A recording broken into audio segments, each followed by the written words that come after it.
Good afternoon, everybody. Welcome to OrbitCon. It is Friday, 5 p.m., and our opening remarks will be delivered by somebody who needs absolutely no introduction to you, Greta Christina.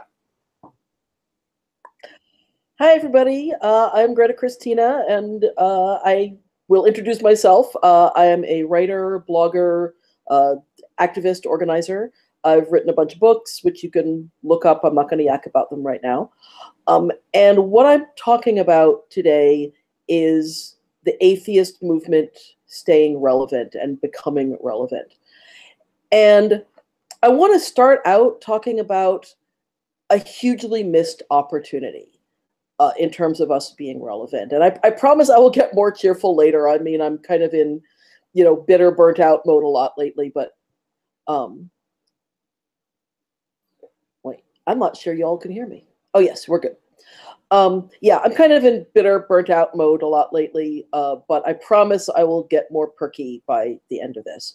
But it is important that I talk about this huge missed opportunity that organized atheism had to make ourselves relevant, and that is the current resistance movement in the United States.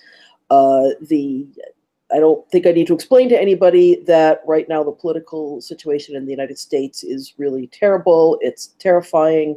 It's the beginnings of fascism. That's not hyperbole. Talk to historians and sociologists who understand fascism and are experts in it, and they say, yes, this is how fascism begins. But one of the reasons that things in the United States are not as bad as they could have been is that there has been, since Trump's election, in particular since his inauguration, there has been this massive resistance from multiple corners, from multiple angles, from multiple communities all over the United States. It's been hugely visible. It's been hugely mobilized. It's been surprisingly well organized. And on paper, organized atheism should be one of the leaders of this. There is no reason, well, there are reasons why we aren't, and I'll get into that in a bit. But on paper, there's no reason we shouldn't be. We are a fairly recently mobilized movement. I mean, obviously, organized atheism has been around for decades, arguably for centuries. But we've really come into our own, become very visible, very vocal, very unapologetic, and much better organized in recent years. Our numbers are going up at unprecedented rates.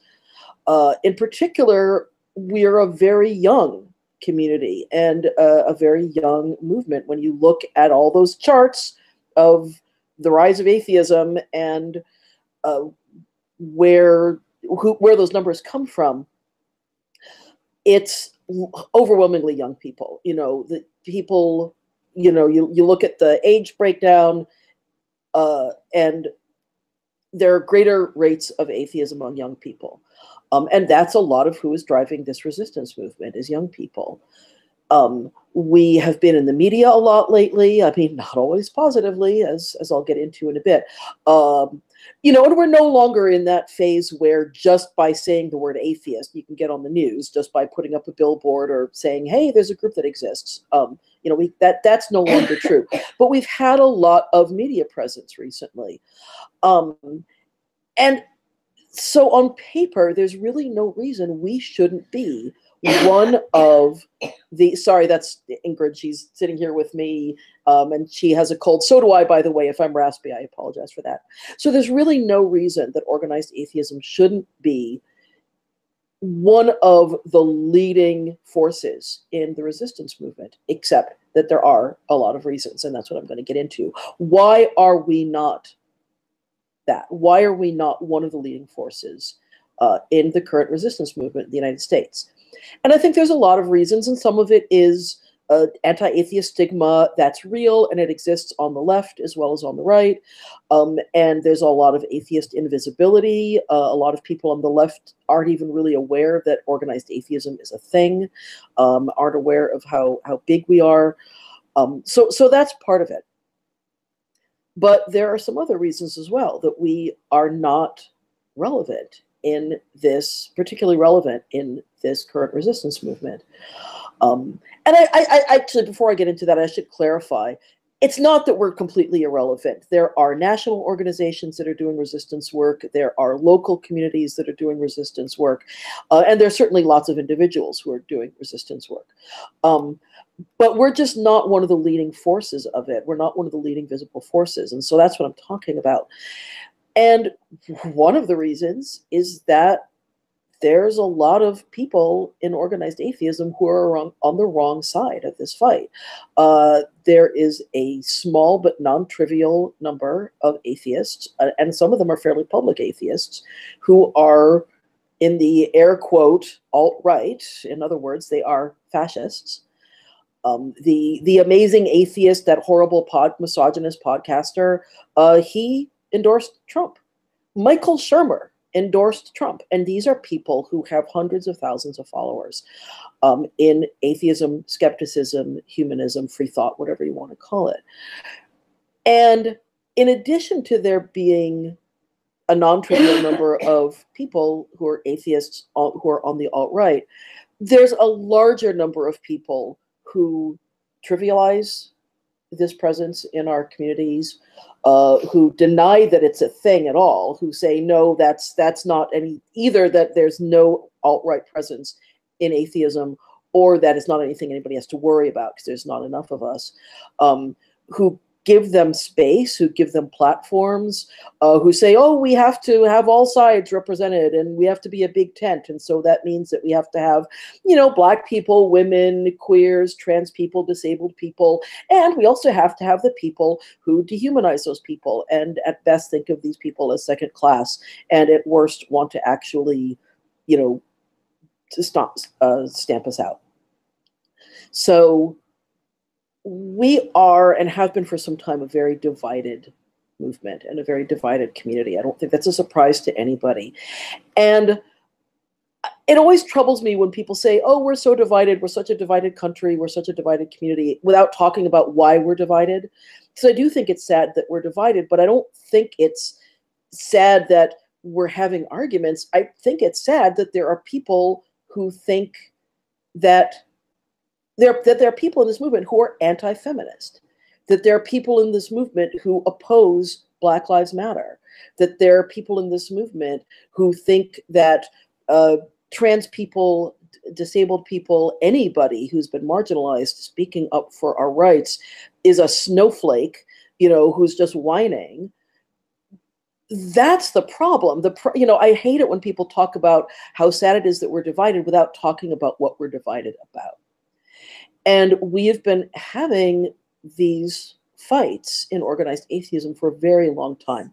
I would actually argue that it's the bulk of what organized atheism has been doing for the last several years has been fighting among ourselves. I don't think that's a bad thing. I think given that there are people who have terrible views, I think that we need to have these arguments. But it is the reality that we're not united on whether or not we should resist fascism. Then there's certainly plenty of people in the movement who think that this is mission drift. And I've written a lot about that. If you Google my name plus mission drift, you'll find my writing about that. It's an absurd argument for a million reasons, but we are a very divided community and we're a very divided movement. And that means that we're not unified about whether we should be fighting fascism.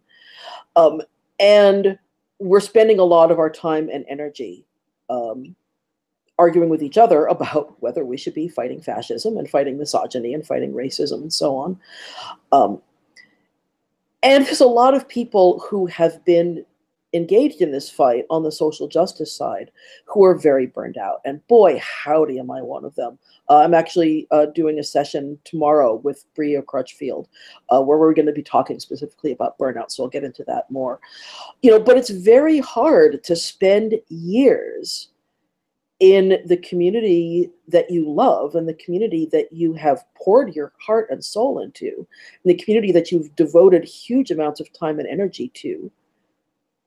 It's very difficult to be doing that and to have simply speaking up for your basic rights for your basic right to exist, for your basic right to be heard, and for other people's basic right to be heard, to be recognized, to be included, and to have that be a huge fight, to be at best ignored, trivialized, being treated with denialism, and at worst being, harassed, threatened, and worse. So a lot of people in organized atheism who are inclined to do resistance work are either burned out on activism altogether or are burned out on atheism. I think that in fact, I know that there are a lot of atheists who are doing resistance work and who are doing important resistance work, but who aren't doing it under the banner of atheism. They're doing it in their Black Lives Matter group, they're doing it in their student group, in their teachers group, in their surge group, in their women's group, with their union, with their indivisible group. And that's great. I'm really glad people are doing that.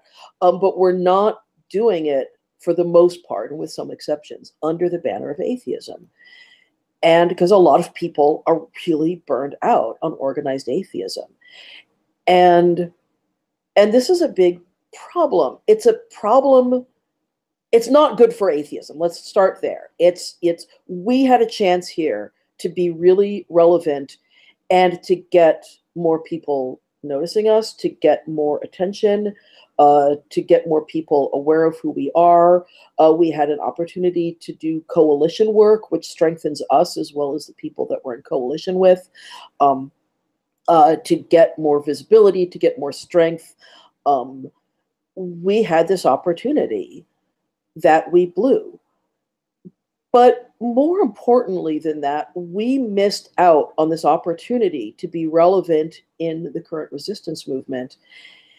And that is not just a loss to us, it's a loss to the resistance movement, because we do have something to contribute. When we are at our best, and boy, are we not always at our best, when we are at our best, our values are values that the left really needs. The left is not always good about fact-checking. The left is not always good at checking their own cognitive biases or even being aware of them. The left can be subject to fake news maybe not just as much as the right is, but we can be subject to fake news. And we can be just as hostile and resistant to being told you're wrong. That's a human trait. And it is something that I see in a lot on the left. And atheists and skeptics and humanists experience with first of all, understanding our own cognitive biases, understanding, the ways that we can misperceive reality. That's something that the left needs, and our experience in a lot of us are very well versed in science. The left is not always great at understanding science. It can be very anti-science. That's something that the left could really use. And we have something unique to contribute.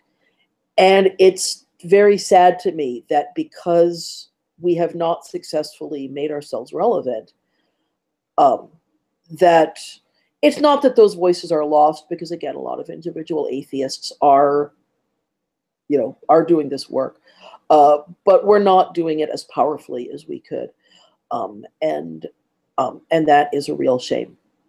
So, excuse me, I have a sore throat. I'm going to drink a little water, and then I'm going to get back to it.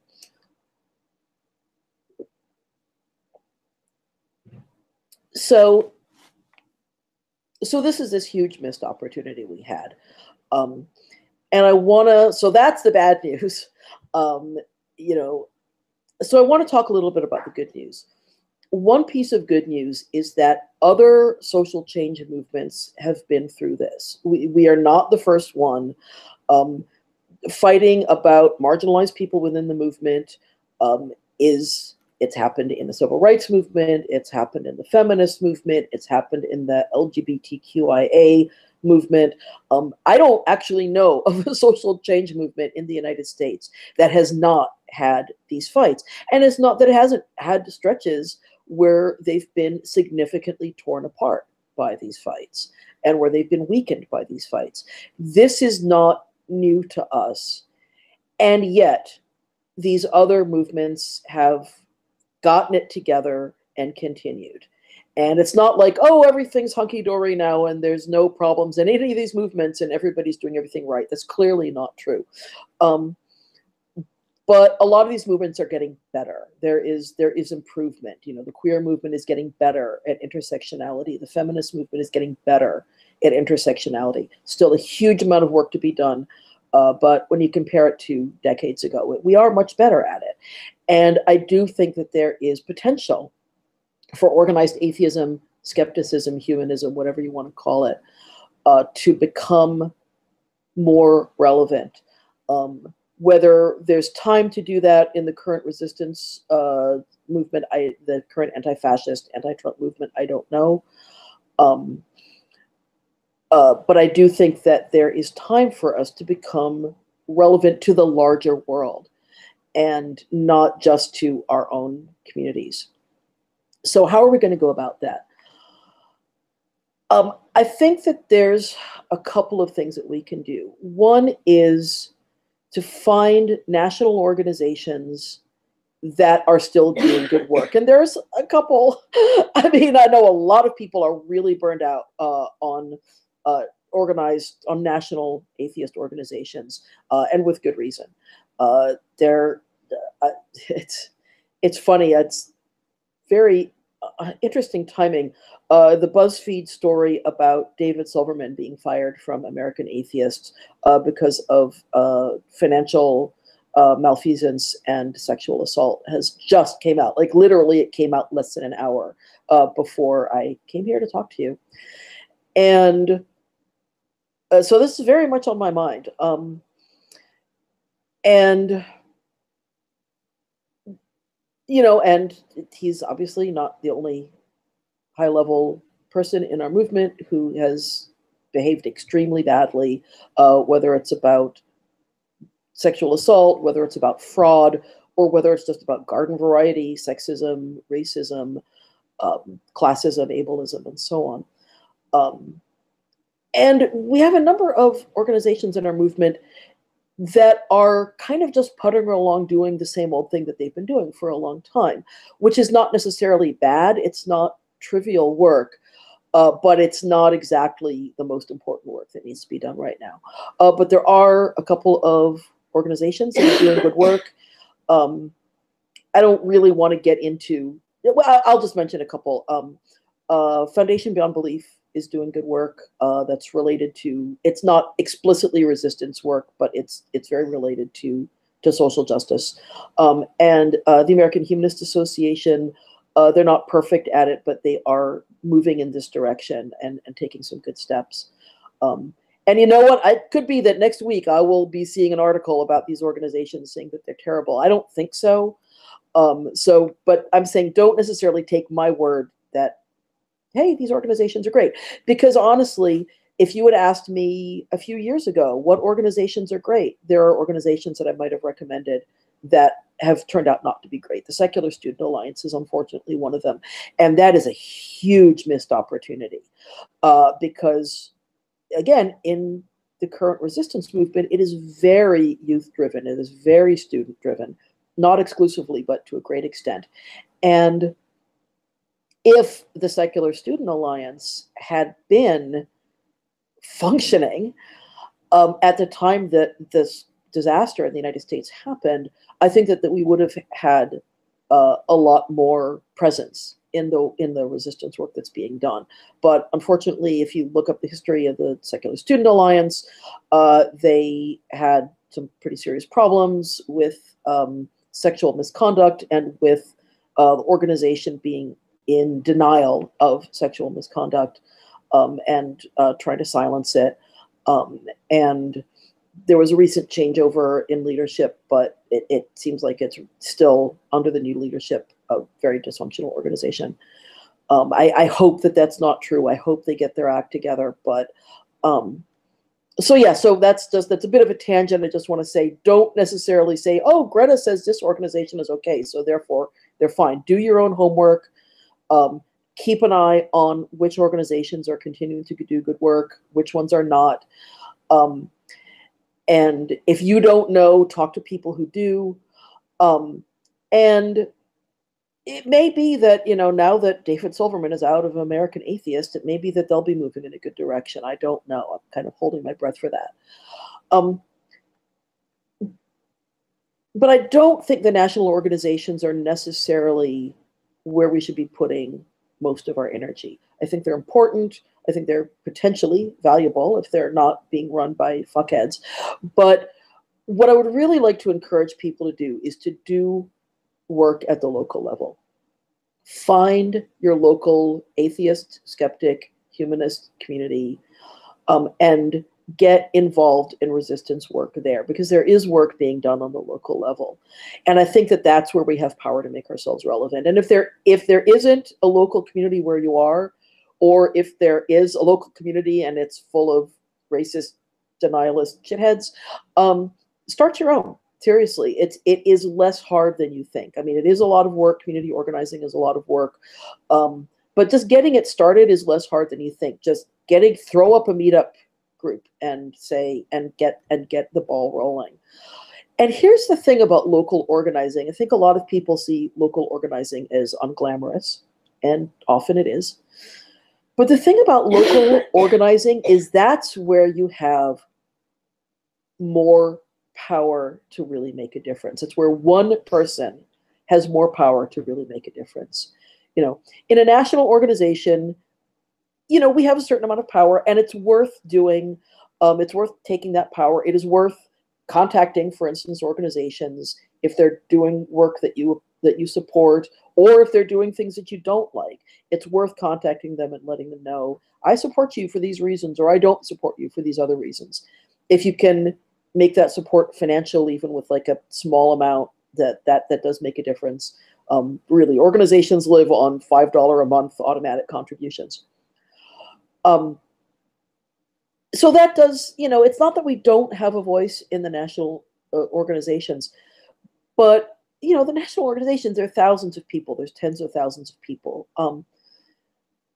In a local group where there's 50 people, 100 people, 500 people, your voice has a lot more impact. You have a lot more power to actually make a difference. And local organizing is where a lot of resistance work is happening. We see, I look at the national marches. You look at the Women's March, you look at the Science March, you look at the recent March for Our Lives about gun control. And, it's easy to look at the big national organizers, to look at the stage in Washington, D.C., and see the Parkland students who are doing all this very visible national work. But the March for Our Lives was hundreds and hundreds and hundreds, thousands probably, of small organizations, small local organizations showing up at these marches all over the country. That's what it was. And the national work was important, but the local work is really where it's at. And that's where we have the power to make a real impact.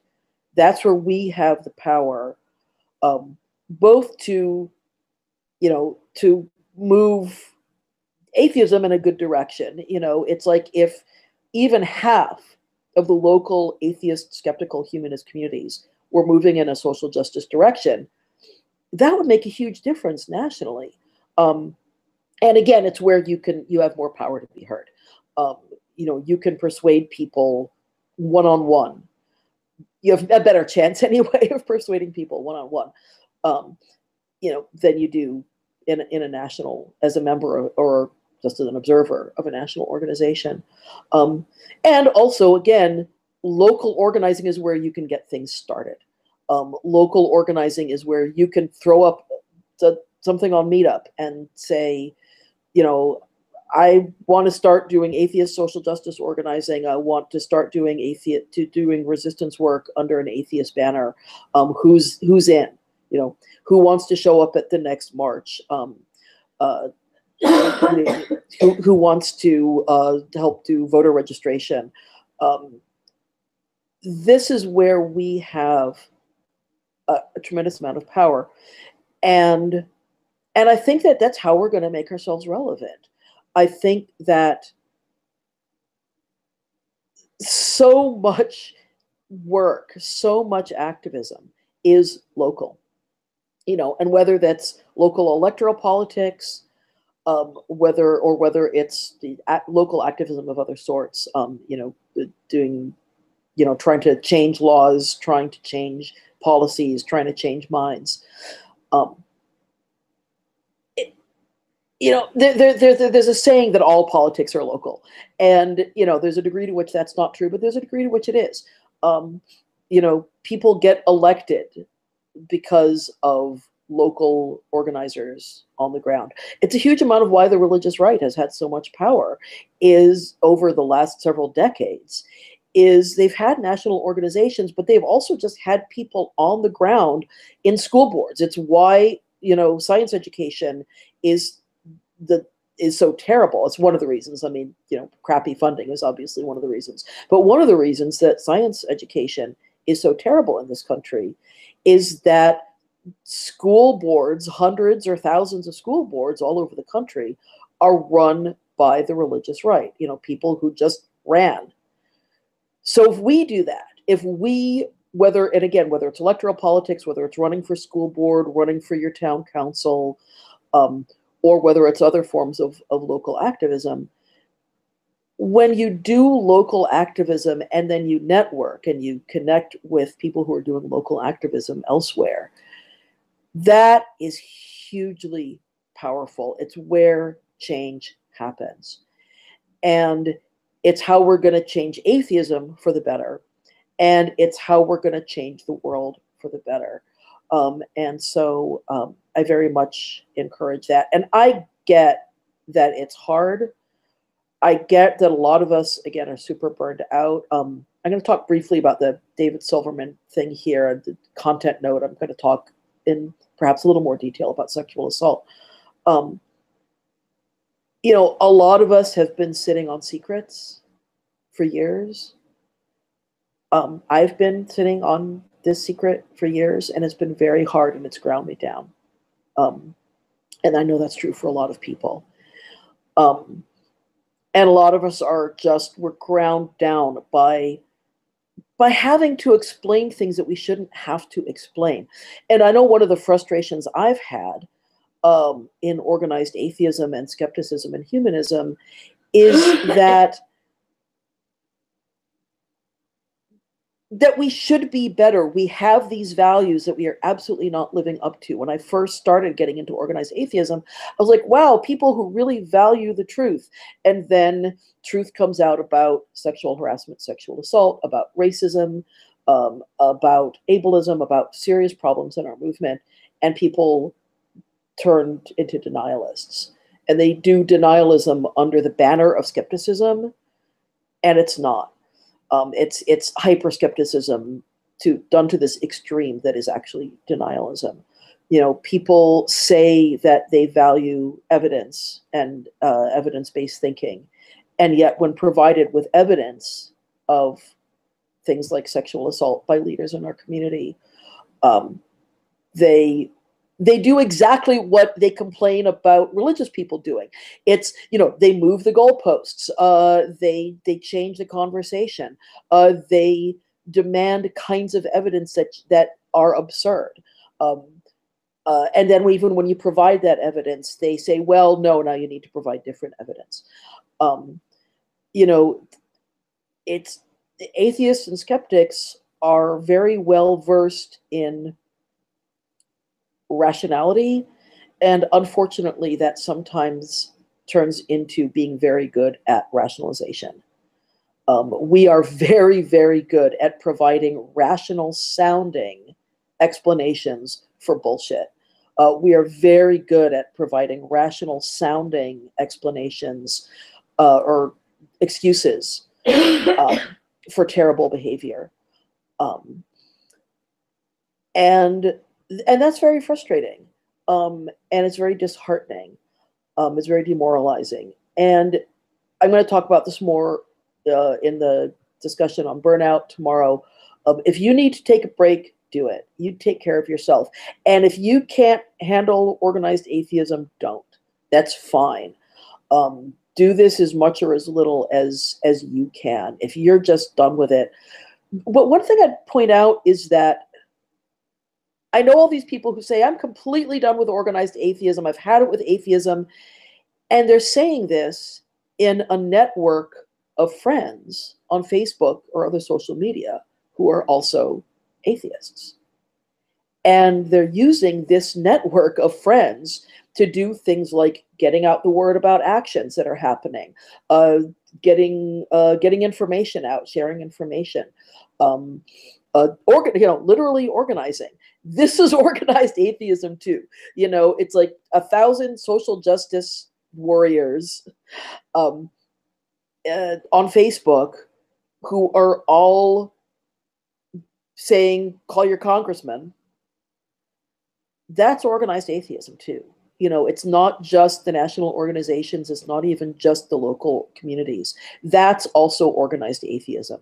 So participate in this to the degree that you can, in the ways that you can. But again, please remember, and I'm talking to myself here as much as I'm talking to you. This is a pep talk for myself as much as it is to you, because I am struggling with this. I've had to take a big step back from this movement for some time. And some of that has been personal. The election just flattened my mental health like it did for a lot of people. And I've kind of had to take a big step back from everything, but also this movement has been rough. I used to say, when I first, back in my early naive days of being involved in organized atheism, I used to say that I really wanted to be one of the reasons I wanted to be in organized atheism was that I wanted to be on the ground floor of a movement, that I missed out on being in the early post-Stonewall days of the LGBT movement. I missed out on being, in the early days of the really visible vocal feminist movement. And so I really wanted to be on the ground floor. And boy, was I naive. Because being on this ground floor is a lot harder than, and a lot more painful than I thought it was going to be.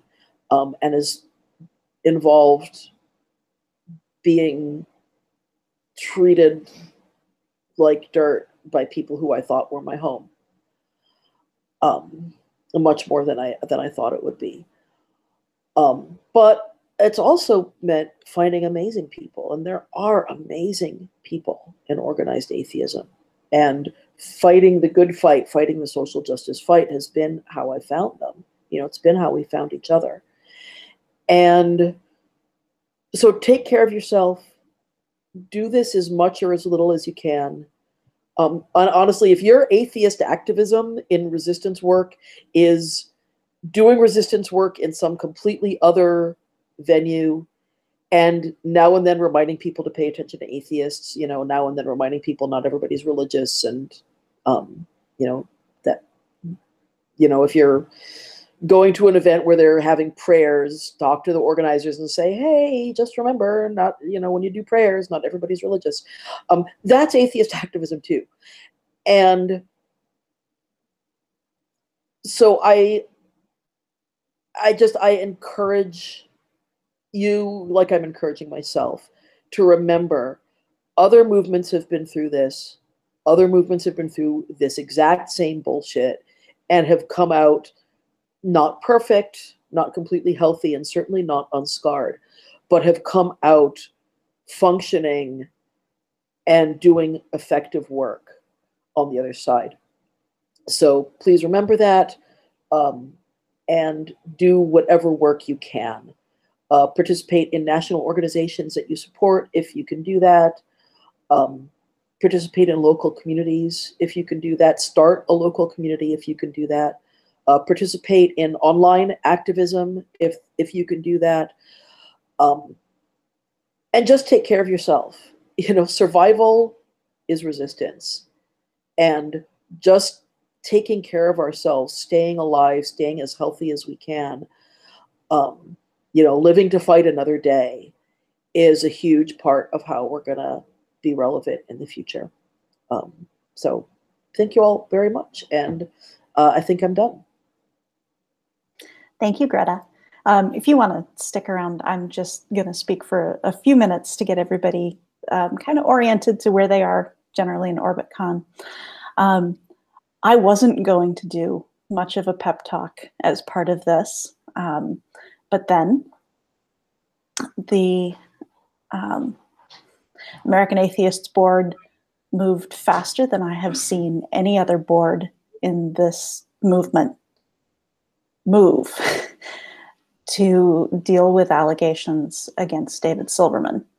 And I have seen a lot of people who didn't know about David Silverman, because this has been the way it has been required to be, a very closely kept secret in order to protect his victims.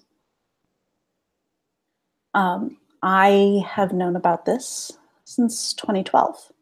There was a Tumblr that someone, I still don't know who, put together to accept anonymous accusations when we started being told we couldn't make them online. We couldn't talk about allegations against our very respectable men in the movement. One of the last, and I think perhaps the very last, allegation was that David Silverman took advantage of a drunk college student at a convention. And that story just came out today. Rose St. Clair spoke up in her own name, despite all the costs of doing that. Just like Melody Hensley did with Lawrence Krauss not that long ago. She spoke up, she complained to the board, another woman complained to the board. People who had known about these allegations for all of that period of time did as well. And the board declared an emergency meeting, and from what I am told, and this is not official, so do not take my word for it, but I like it as a rumor, so I'm going to repeat it. The board unanimously decided to fire David Silverman in response. We've spent most of the time between 2012 and now making that possible. It's not the only thing that we've done, but we had to build up a culture. We had to build up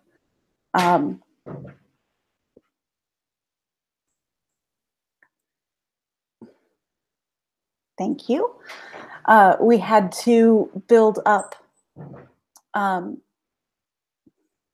organizational responses and educate, honestly, some people about their organizational responsibilities.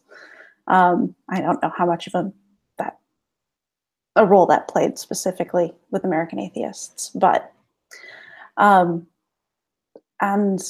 we spent a long time making it possible for people like Rose and whoever R is, who was also mentioned in the article that just came out, making it possible for them to talk and be heard and be taken seriously and be given at least some measure of justice. And that doesn't go away. All that stuff we built, it's still here. When you look at what happened to David Silverman, that is the response of a very large group of people spending a lot of work and a lot of time over several years to build a better atheist movement. And I mention that in part because having this all come out is a weight off of my shoulders. I read that Tumblr post in 2012 and I've been carrying it around ever since. It was probably a couple of years later when I had a conversation with Silverman that made me think that was not somebody just trying to flood the channel with false allegations, which happens a lot. So it's been a long time, and I can finally relax a little bit, which is a funny thing to do coming into OrbitCon. But OrbitCon is another thing that we've built together. It came out of Free Thought Blogs. It came out of FTB Conscience, the conference that we ran 3 years there. I mean, the Orbit, in no small part, also came out of Free Thought Blogs. We just didn't stop building. We built ourselves a new network when we wanted to try something different. And now we're building OrbitCon, doing it a little bit differently than Free Thought Blogs. This year's OrbitCon is specifically a space for people who want to grow. This is a space for organizers. We have 4 national organizations who are presenting panels here this year. We've always worked with some, but this is the first year. And there were 2 more that wanted to and simply couldn't get in. And for people interested in social justice within the movement, that's huge. That's a lot of relationship building that we have also been doing over all that period of time, when we thought for a while that maybe it would be impossible to forge relationships with any of these organizations, because we challenged them very, very, very hard indeed. And some of them have stepped up. And even those that have sometimes disagreed with us are willing to work with us, or have people who are willing to work with us. And you will see many of them here this weekend. And I'm really proud of that. And there are so many people behind this conference, even though I did an awful lot of the organizing over the last month and a half, more or less by myself. But it took a huge number of people, multiple networks, multiple organizations to get here. So I am happy to introduce you to the first OrbitCon. I'm pretty sure it won't be the last, Google willing. Hangouts gets a little harder to use every time we do this because it's just not being supported anymore, but we'll figure out something to do. In order to participate in the rest of OrbitCon, we hope we've made it very easy for you. All you have to do is go to the Orbit, the-orbit.net. Up at the top, there is a banner ad for OrbitCon that will take you to the schedule. You can look at the various panels that you want to view. Click through for each of those to the page. There'll be a YouTube video embedded. If you are watching it contemporaneously, you'll get live video. If you're watching it later, well, that's why we're doing it all on video instead of just in front of an audience. And it's a lot cheaper this way. More people can attend. So get to know the schedule. Click through, figure out what you want to see, figure out who you want to see, and just keep coming back. That's all it really takes. And yes, that's a metaphor. So thank you, everyone. Welcome to OrbitCon. I hope you have as good a time as we do.